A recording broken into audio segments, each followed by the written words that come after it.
तो नीट परीक्षा पर सुप्रीम कोर्ट में याचिका दाखिल की गई है। आरजेडी समेत अन्य ने नीट अधिसूचना को चुनौती दी है और इसी साल से ऑनलाइन परीक्षा लागू करने की मांग की गई है। 21 जून की पेपर आधारित परीक्षा पर रोक की मांग की गई है।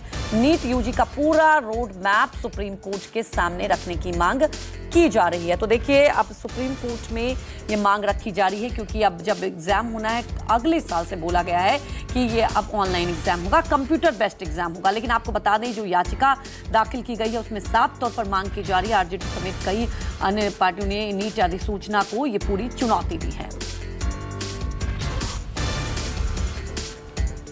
एक तरफ सियासी मुद्दा बना हुआ है, वहीं दूसरी तरफ ये अदालत में भी पहुंच गया है। और अदालत में हालांकि एक मामला वो चल रहा है जिसमें एनटीए को डिसमिस और ख़त्म किए जाने की बात हो रही है, वहीं दूसरी तरफ एक और मामला सामने आया है। और इस वक्त हमारे साथ सुप्रीम कोर्ट के अधिवक्ता सत्यम हैं। और आपने जो यहाँ पर प्ली लिया है और अर्जी दिया है, उसमें आपकी मांग है कि अगले साल से क्यों, इस साल से कंप्यूटर बेस्ड सिस्टम क्यों नहीं? देखिए, इसमें क्योंकि मैं सर पहले भी नीट के मैटर्स को रिप्रेजेंट कर रहा हूँ, नीट एस्पिरेंट्स को, तो लास्ट ईयर जब सिंगल शिफ्ट और डबल शिफ्ट की मांग थी उसमें भी हमारा ये कहना, क्योंकि सरकार जिन संस्थाओं को ये देती है उसमें से टीसीएस एक सबसे बड़ा संस्थान है जिसमें ऑर्गेनाइजेशन है जिसको ये देती है, उस खुद अपने वेबसाइट पर कहता है कि मेरे पास 60,000 से ज़्यादा जो है एक वेल इक्विप्ड जो है संसाधन है। अब ये कहते हैं कि जो है हम एग्ज़ाम नहीं करा पाएंगे, नेक्स्ट ईयर से व्यवस्था करेंगे, क्योंकि 20-22 लाख लोगों के लिए एक व्यवस्था करना टफ है।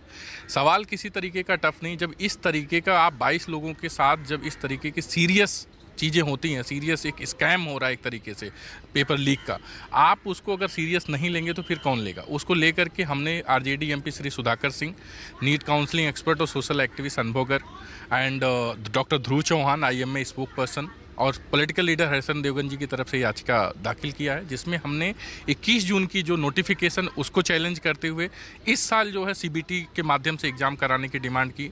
साथ ही साथ एनटीए को डिजॉल्व करने की भी डिमांड की है। एनटीए को डिजॉल्व करने की डिमांड इसलिए है क्योंकि एनटीए कोई ऑफिशियल बॉडी नहीं है। ऑफिशियल बॉडी का मतलब कोई पार्लियामेंट्री तरीके से नहीं बना है, ना किसी सरकार के नोटिफिकेशन से बना है।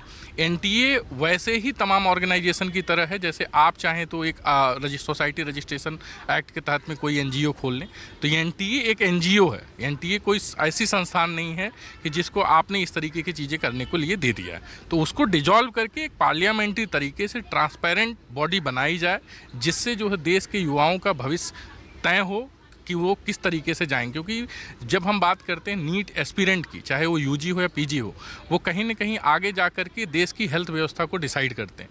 अगर उनके ही भविष्य के साथ खिलवाड़ होगा तो एक तरीके से कहीं ना कहीं देश की हेल्थ व्यवस्था के साथ भी समझौता हो रहा है। हमसे बात करने के लिए बहुत बहुत धन्यवाद। और देखिए, ये मामला नीट का किस तरह से अदालतों में पहुंच गया है, और मामला ये है कि 21 जून को अगर एग्जामिनेशन होता है तो वो किस तरह से हो। लोगों का विश्वास हिला है, हौसला डिगा है, और ऐसे में ज़रूरी ये है कि उसको कायम रखने के लिए क्या कंप्यूटर बेस्ड एग्जामिनेशन इस बार से लागू हो जाए।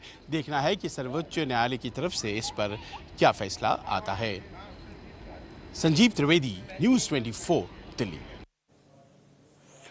तो हमारे सहयोगी संजीव त्रिवेदी ज्यादा जानकारी के साथ सीधे लाइव जुड़ चुके हैं। संजीव, अब ये पूरा मामला सुप्रीम कोर्ट तक पहुंच चुका है। अब जो 21 जून को एग्जाम होना है वो तो ऑनलाइन नहीं होगा, लेकिन इसकी मांग की जा रही है। तो क्या आपको लगता है कि इस पर जो याचिका दाखिल की गई है, इस पर कोई ऐसा फैसला आ सकता है? क्योंकि कई छात्रों का भविष्य अभी भी खतरे में, अब लोगों का विश्वास टूट चुका है।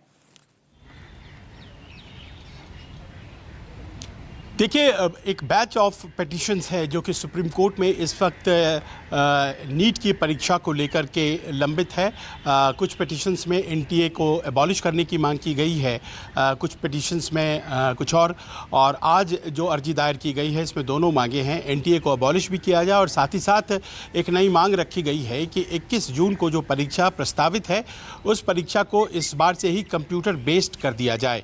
क्योंकि याचिकाकर्ताओं का ये मानना है कि अगर अगले साल से जो काम हो सकता है तो विश्वास बहाली के लिए ये ज़रूरी है कि इस साल से ही इसको लागू किया जाए। और हमारे पास ऐसी तकनीक है कि हम इस तरह के एग्जामिनेशंस को कंप्यूटर बेस्ड सिस्टम कुछ थोड़े समय में इंतज़ाम करके होल्ड कर सकते हैं। उदाहरण भी दिए जा रहे हैं, कहा जा रहा है कि जैसे IIT JEE के एग्जामिनेशंस जो होते हैं वो कंप्यूटर बेस्ड होते हैं और इस कारण से कभी उसमें कोई लीक की बात सामने नहीं आती है। तो ऐसे में क्या गारंटी है कि 21 जून को जो परीक्षा होने जा रही है, अगर वो पेन एंड पेपर सिस्टम से होता है तो फिर क्या वो व्यवस्था फिर से ऐसी नहीं हो जा सकती है कि कहीं वो लीक हो जाए। लिहाजा ये अर्जी दायर की गई है। अब देखना ये है कि आने वाले दिनों में कब इसकी सुनवाई होती है और कोर्ट इस पर क्या रुख रखता है। साथ ही साथ इस बात को भी सुनिश्चित किया गया है, एक बार फिर से ये मांग की गई है कि नेशनल टेस्टिंग एजेंसी जो परीक्षाएं करवाती है नीट जैसे एग्जामिनेशंस, तो बार बार अगर लीक उसके मातहत हो रहा है तो फिर ऐसी व्यवस्था की कोई ज़रूरत नहीं है और इसे एबॉलिश करने का आदेश सुप्रीम कोर्ट दे। जी संजीव, हमारे साथ जुड़ने के लिए आपका बहुत बहुत शुक्रिया।